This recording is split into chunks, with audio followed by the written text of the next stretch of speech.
We certainly appreciate all the work that the state has done, especially the General Assembly in terms of school construction.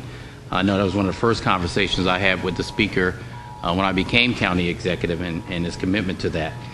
But where we find ourselves is in Prince George's County, we have about $2 billion worth of repairs alone that we need to do to our aging facilities in our school system. Unlike my colleagues sitting here, Baltimore County and Montgomery County, where their population is really growing and they need to keep up with the need of the increase in students, ours is growing, and we're very glad with the new superintendent, Kevin Maxwell, who you will hear from. We're pleased that we're starting to see an uptick in enrollment in Prince George's County. But the greatest need we have is the fact that a number of our schools, especially in our challenging areas, are 30 to 40 years old. And so as we in the county are on a path of revitalizing these areas, we're faced with schools that have outlived their capacity to educate our children in. And so that's why we're not just asking the state to give us money. The big three, as we refer to, we're willing to put our own dollars in there. That's why this is a 2-to-1 match. We understand how important this is to the state of Maryland, how important it is to our county. But we also understand that we're all in fiscally hard times. I'll release my budget next week. And believe me, it's very painful going through the process. I'm sure that you in this committee, and I've sat in your seats, will go through the same process with the state budget. So we know that we're all facing hard times, and that's why we're willing to put our resources up there also. But this is a great need. If we invest now, and that's the thing that we say to you in the General Assembly, is this investment now will actually save us money in the long term. You know, it will also help us in the things that we're doing in these counties. So I ask that you look at this as an investment which will save the state and the county's money down the road. This is not a Me Too for Baltimore City. You know, we're coming in here because Baltimore City, those of us who sit here know about the Me Too when we're negotiating contracts. This is not that. If the Baltimore City deal had not gone through last year, we would still be sitting here. And the reason we'd come here is we're trying to figure out a way to meet the growth of student population in our jurisdictions and also deal with the aging school construction we're faced with. And so we would be coming back here and saying, listen, we're growing, which is what the state of Maryland wants us to do. We in Prince George's County are growing in terms of economic development, which also means we're bringing people into areas heretofore they weren't living in. But we can't meet the needs of the construction. So the idea that we brought to the General Assembly was one that we thought would be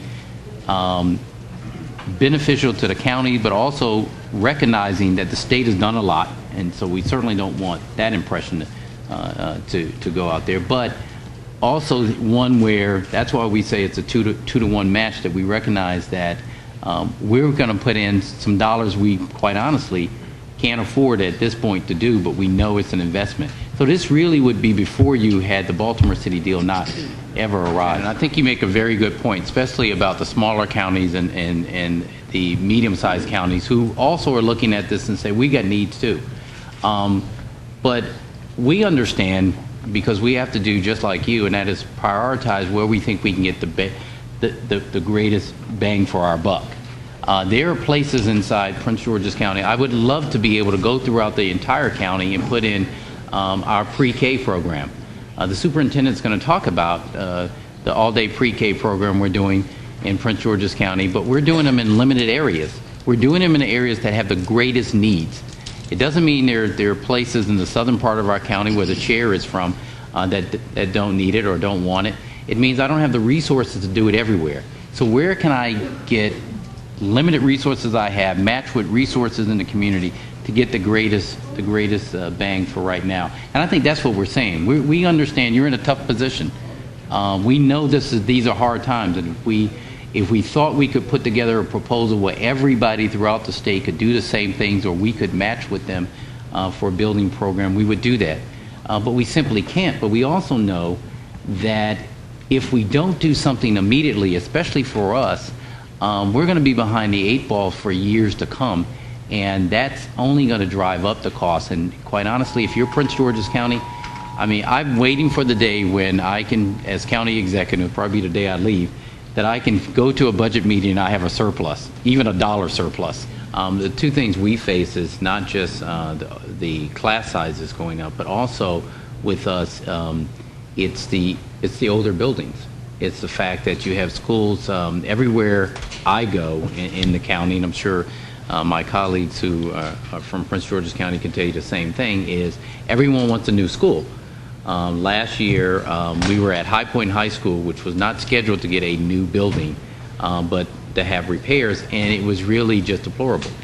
And thanks to the work of the school system and the county, we were able to go in there and at least bring it up to code so people can go in the schools. But we've got these old schools in high dense areas of the county that we're redeveloping.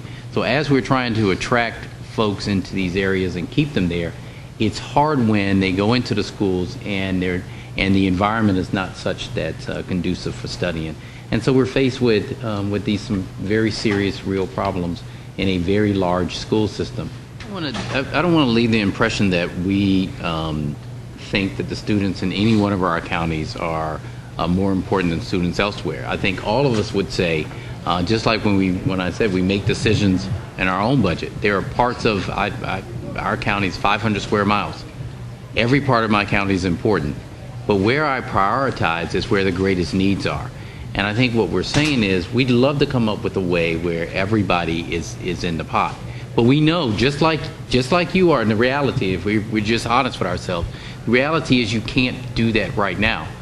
So the question is, what formula can we come up with where we recognize that you've got a great struggle, we recognize we have a great struggle. Where can we come up with a formula that actually gives us the chance to at least start addressing some of those needs, the greatest needs, right away? And right now for us in these jurisdictions, if we're honest with ourselves, you see the growth in the population, the student population there. It's there. It's not going to go away tomorrow. For us, the age of those buildings are just getting worse for me. They're not going to go away tomorrow. The number of students who are going to come in there who are coming from private schools back to our schools is not going to go away. So we're trying to figure that out, and this is really our best guess. And we know that you're going to look at it, you're going to tweak it, you're going to work with it, and that's what simply this is. It is our best guess given what we know. We know that ultimately you're going to work on this in there. So I don't want anybody to think that we didn't struggle with this, because we sit with your county executives and your commissioners, and believe me, they just like we remind folks what we go through, they remind us also. I just want to say this, and I'm sure Dr. Maxwell will say the same thing, and I'm glad Delegate Bates, you said that in front of my colleagues from Prince George's County, so that when we go to their jurisdictions, as we travel around with the budget, and their schools are 40 plus years old, I think that you get a different story, mostly because of what the county executive has said, and that is the condition, the age, and the wear, and the number of students that are in there. That's the problem we're running into. And even if we're doing repairs, and I'm sure Dr. Maxwell will say this, is some of the repairs we want to do, let's take High Point High School in Prince George's County, for example. It doesn't make sense to make repairs into the school because it's so bad, you're just patching a hole that's just going to spring somewhere else. It really has to be a new structure. And that's really what we're facing. We're doing we're looking at every option we can, because we're trying to save money, because we, quite honestly, in our county at least, I'll speak for us, we don't have the resources. So certainly we will look at everything that you have suggested, and including that.